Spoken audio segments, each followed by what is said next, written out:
Hey, DoItYourway corner here again. We're working on an Ariens 24-inch Deluxe.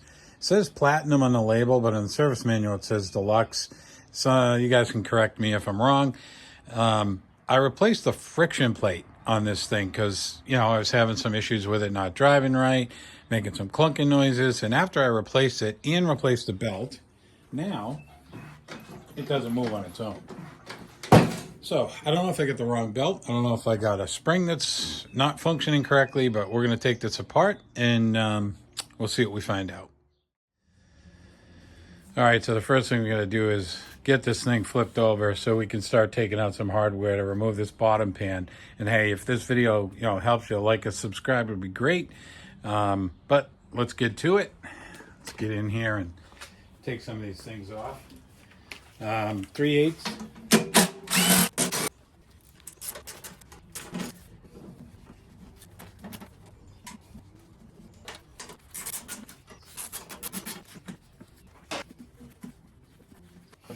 Now we're just going to pop the plate off, and that's going to expose what we need to see. So let's change this angle up a little bit for you so you can see what we're talking about in here. All right, so here's the friction disc that I replaced. Here's the plate. So there's a couple things going on. There's a spring that's over here we'll get to a little bit later, but this should be pulled away a little bit further. What's happening is it's sitting up against this, and when you try to rotate the wheels, they're not going to spin.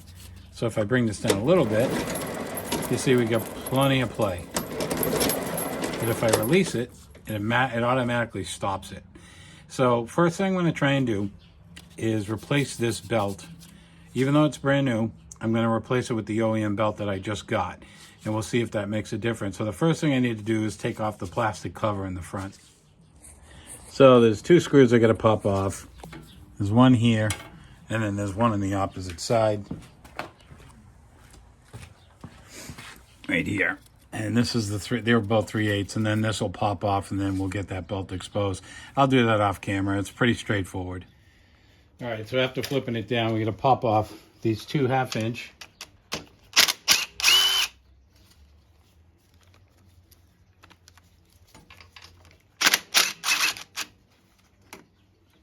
Get this belt guard off.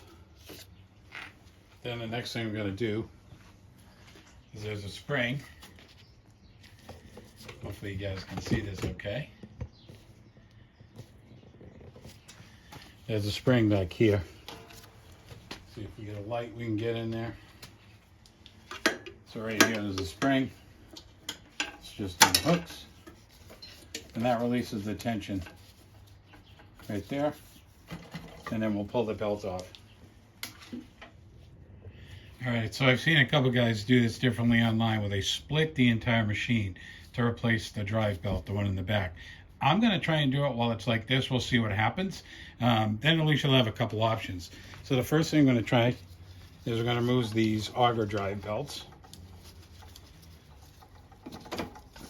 Okay, and then what I'm going to try and do without damaging the pulley is get a screwdriver in here and wedge this so that the belt goes towards the back of the pulley at the same time rotating the auger shaft. We'll see if we can do this. I don't know. I'm going to see what happens.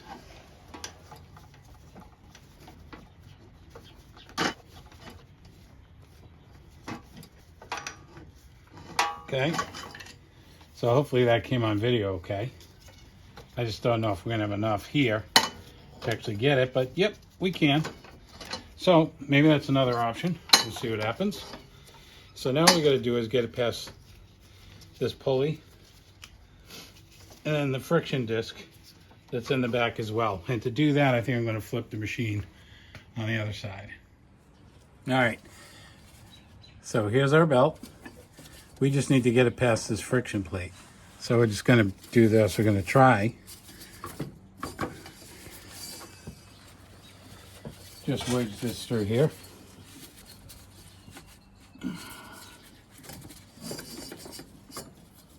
And we should be able to just pull it through the other side.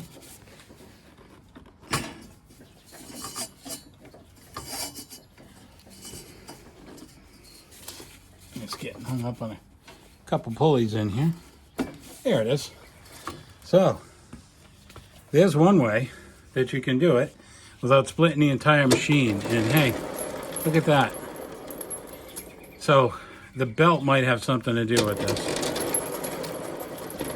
So let me grab the new belt and compare it to this new belt and see what we got.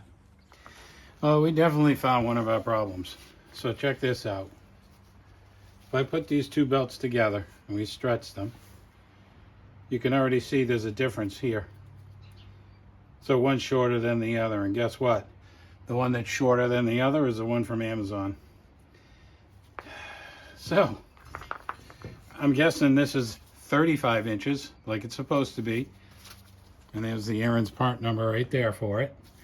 And for what it's worth, here's the Chinese made belt, which is apparently 34 inches and not what I need. So I'm thinking this is going to solve the issue, but we'll see what happens. So because I haven't done this before, we're going to try it and see if we can actually do it the same way we just removed it. So if I rotate the friction disc, there's a, oh, there it is back there. So it's tough to see, but the shaft right here, that's our transmission. We just got to get it past that little point right there. Here we go. So what I'm going to do is just continue to rotate this till we get it on the pulley. And then what we'll do is we'll go to the top and we'll attach it to the top pulley. All right, so you really want to be careful when you flip it back down because the belt's going to want to fall off of the friction plate pulley. So when you're trying to put this back on, make sure you keep tension on this. And when you bring it over, I'm just going to try and walk it. Now, I may have to drop it off of the pulley down below. Yeah, that's what I think I'm going to have to do to get it to fit over that. And then we're going to have to bring it back over the pulley. And that's probably going to be the challenging part. But we'll make it work. Let's get it off of that pulley. We'll bring it over here. And then what I'm going to do is trying to get it on the pulley down below. And then we'll try and make up the slack on the top. So right now, just going to try and rotate the friction disc.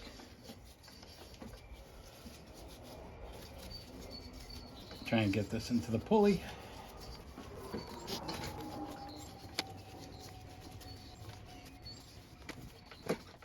So the easiest way to do this, I think, is to get it like I have it on top of the pulley in the front. And then what we're going to do is walk this around and get it so it's on the pulley. Then once it's on the pulley, we should be able to go to the front, which is where it's at right now. And we should be able to just roll it on. And then what we'll do is we'll pull the tensioner. We'll install the spring, so we'll do that next. All right, so there's our belt, and it's really loose right now without the tensioner, so you can just slide this right on. So what we're going to do is attach our spring. It's going to tension this, okay? So the first thing we need to do is attach it. There's two locations, so you can see right down there. There's a hole. That's where one side will go in, and then the other side is going to attach right here. So this will be the larger side. Let's see if we can. Tough to do one-handed. Get that glove out of the way for you. So now you got that spring that's attached. We'll just let that drop for now. See if we can reach in. Pull the tension. I have to do this with a pair of needle nose. This is kind of overkill.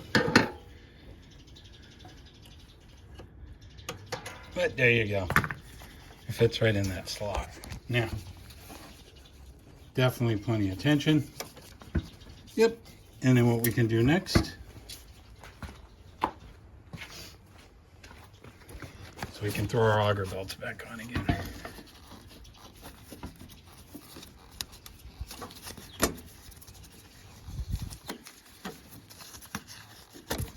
Okay. Now we can actually mount our belt guard. But before we do all that, we're going to go underneath, see if this fixed it for us. So I can already tell it's fixed. Look at that. So, what a difference the right belt makes. Look at this. Wow, look at the play I have here. That's amazing. So that shorter belt was causing the issue. So one thing I had done was I tried to modify a spring that's over here. I Mickey Mouse it, tweaked it, did whatever. I actually have the spring that I can replace it with. So, you know, if anybody's interested in seeing how this brake assembly comes off, how this assembly gets disassembled a little bit further, you're welcome to stick around. But for anybody else, you know, who this is all they wanted to figure out, why I had stuck wheels when I was in neutral, that was the fix, the right belt for me anyway on this one. So like and subscribe, comments would be great, but I'm going to continue on. And if you want to continue on with me, feel free. So let's get into it a little further. So you could probably replace this spring that's in here by not totally disassembling it, but I think it's easier to just disassemble it. So I'm going to use 2 9/16 wrenches to loosen up this brake assembly right here.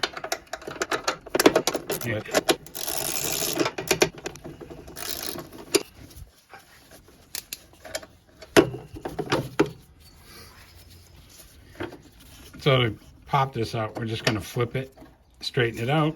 This will come out. There's a bushing inside you got to be careful of. So as I swing this out, this bushing right here is free and inside. So you can leave it in there if you want to. That's what I'm going to do right now. So you can see there's a spring back there.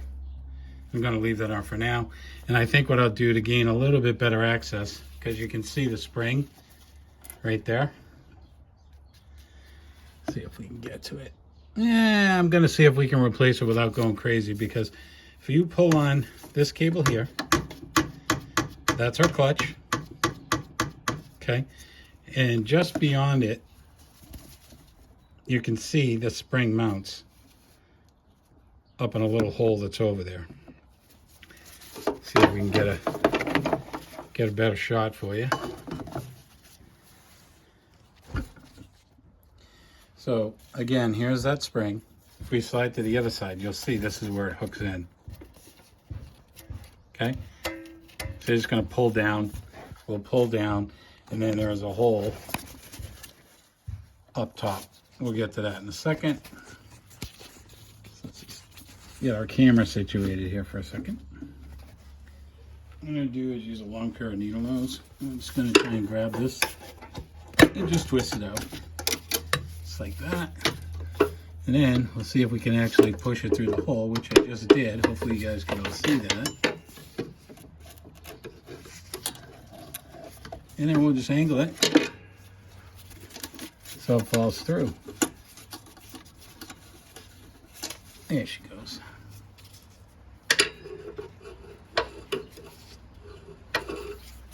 So you see, I'll get the new one. That's our new one. That's our old one, just dorked up a little bit. So, gonna do the best we can to get this up and mount it. So we're gonna try and, I think, get it in the hole in the back first, and then we'll pull it down and get it out through the other side. We could disassemble this further, but I'm gonna try and keep this simple for now. And see if we can get a bit of light in there. There we go.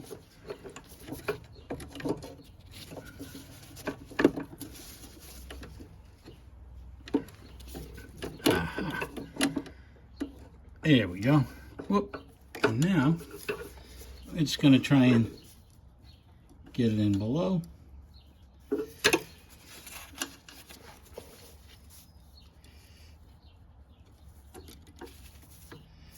This will be a little bit more difficult, I think.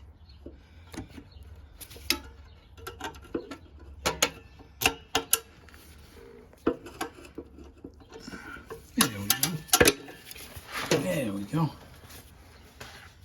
So let me give you that angle. So now you can see where it's hooked in back there, and then how it translates to the other side. And then way up and on top,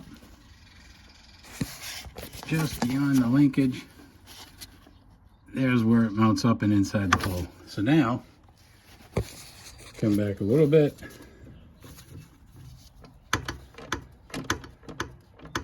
It's definitely really good now. Definitely have plenty of clearance. As I say that, oh, my light's getting locked up in the friction plate.